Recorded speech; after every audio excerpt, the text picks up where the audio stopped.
Mob যারা সৃষ্টি করেছে সে ব্যক্তি কে?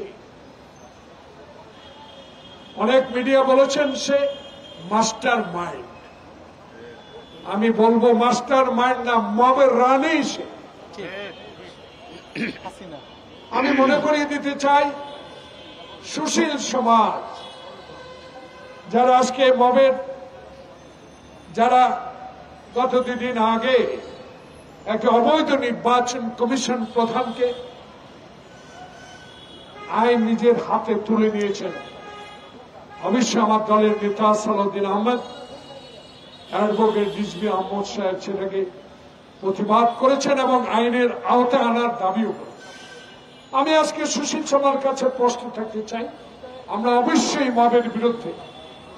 আইন নিজের হাতে তুলে নেওয়ার কোন ক্ষমতা বিএনপির কোন নেতা কর্মীর উপর দেওয়া হয়নি, কিন্তু কথা আছে যারা মত সৃষ্টি করেছে, যারা আমার নেত্রী বেগম খালেদা জিয়াকে ইশরাকের নির্বাচনী প্রচারণার সময় কারণ বাজারে মেরে ফেলার জন্য ষড়যন্ত্র করছিল, তারা কারা? এই সকল মিডিয়া ব্যক্তিত্বরা সেদিন ফটো সহ ওই সকল লোকের ছবি বাংলাদেশের মানুষের কাছে পৌঁছে দিয়েছিল। সেই মব রানী, মাস্টার মাইন্ডের রানী শেখ হাসিনা সেদিন কর্ণপাত করে।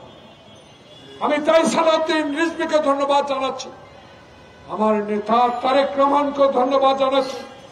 জুলাগড় বিপ্লবের পর কঠিন হুঁশিয়ারি দিয়ে উনি বলেছেন, যারাই যত বড় নেতাই হন না কেন, যতই আন্দোলনে রক্তপাত ঝরিয়েছেন, পুলিশের বাড়ি খেয়েছেন, গুলি খেয়েছেন, মাপ নাই যদি আইনের নিজের হাতে তোলে।